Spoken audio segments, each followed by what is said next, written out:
Assalamualaikum warahmatullahi wabarakatuh. Nama saya Alfian Alkariza dari jurusan manajemen kelas G. Di sini saya akan menjelaskan tentang syarat, rukun, dan yang membatalkan wudhu dan sholat. Pertama, saya akan menjelaskan tentang syarat wudhu. Yang pertama, beragama Islam. Kedua, memayis bisa membedakan mana yang baik dan buruk. Ketiga, tidak berhadas besar. Keempat, menggunakan air yang suci dan mensucikan. Kelima, tidak ada yang menghalangi sampainya air pada kulit. Rukun wudhu. Yang pertama, niat. Kedua, membasuh muka. Ketiga, membasuh kedua tangan sampai siku. Keempat, mengusap sebagian kepala dengan air. Kelima, membasuh kaki sampai mata kaki. Keenam, tertib atau berurutan. Dan ada beberapa hal yang membatalkan wudhu. Yang pertama, sesuatu yang keluar dari kedua jalan kemaluan depan maupun belakang. Kedua, tidur tidak dalam keadaan duduk. Ketiga, hilangnya akal sebab mabuk atau sakit.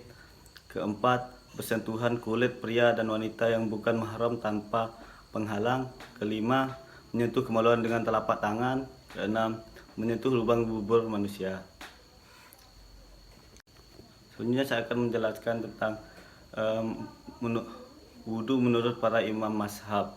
Yang pertama, menurut Imam Hanafi, yaitu membasuh kedua tangan hingga pergelangan tangan sebanyak 3 kali sebelum memasukkan tangannya ke wadah air bagi yang baru bangun tidur.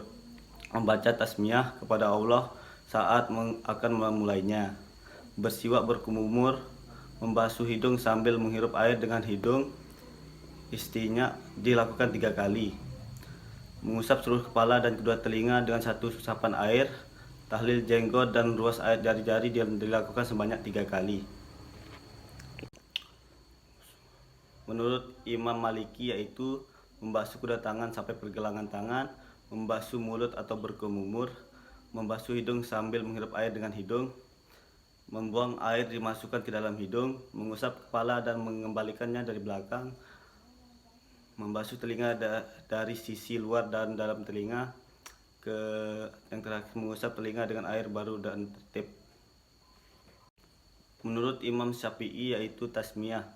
Sebelum melakukan wudhu, terlebih dahulu membasuh kedua telapak tangan sebelum memasukkannya ke dalam air, membasuh mulut atau berkumur, membasuh hidung menghirup air ke dalam hidung, membersihkan serta membasuh sisi dalam sisi luar telinga dengan air yang baru, tahlil jenggot yang tebal, tahlil ruas-ruas dari tangan dan kaki.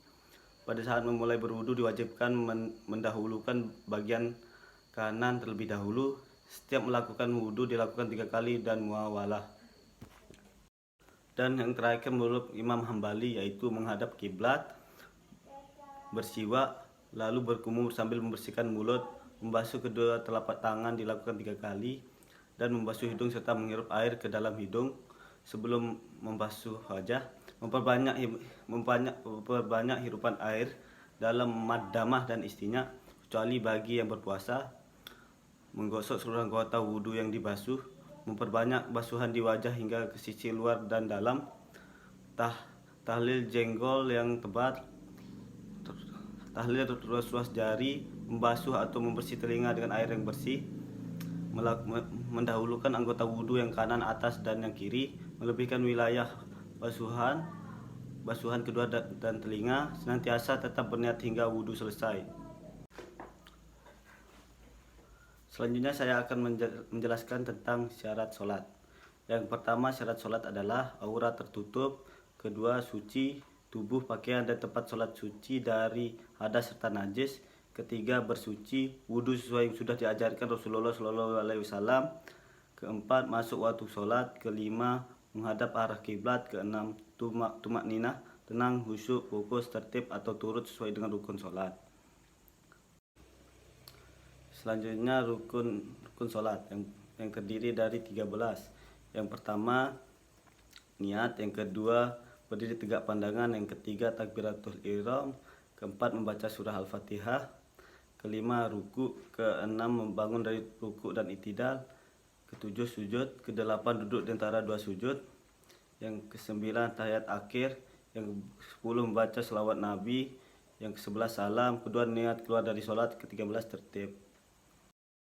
Dan adapun hal yang membatalkan sholat, yang pertama dalam keadaan berhadas, kedua terkena najis, ketiga berbicara dengan sengaja pada saat sholat, keempat aurat yang terbuka, kelima niat sholat yang berubah, keenam meninggalkan rukun sholat dengan sengaja, ketujuh membelakangi kiblat, ke-8 banyak bergerak, ke-9 tertawa, ke-11 murtad dari agama Islam. Dan selanjutnya saya akan menjelaskan empat sholat menurut para imam mazhab.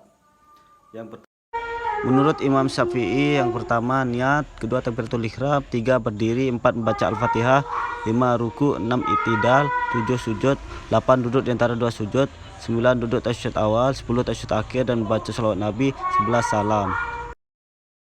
Menurut mazhab Maliki, rukun sholat ada 13. Yang pertama niat, 2 takbiratul ihram, ketiga berdiri, 4 membaca Al-Fatihah, 5 ruku, sunnah membaca tasbih, 6 i'tidal bangun dari ruku, 7 sujud, 8 duduk di antara 2 sujud, 9 duduk tasyahud akhir, 10 membaca tasyahud akhir, 11 membaca shalawat Nabi, 12 salam, 13 tertib.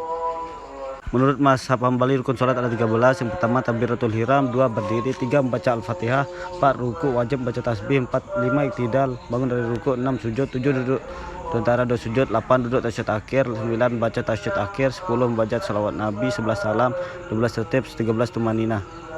Menurut mazhab Hanafi, rukun sholat ada 6. Yang pertama takbiratul ihram, 2 berdiri, 3 membaca Al-Fatihah, 4 ruku, sunnah membaca tasbih, 5 sujud, 6 duduk tasyahud akhir.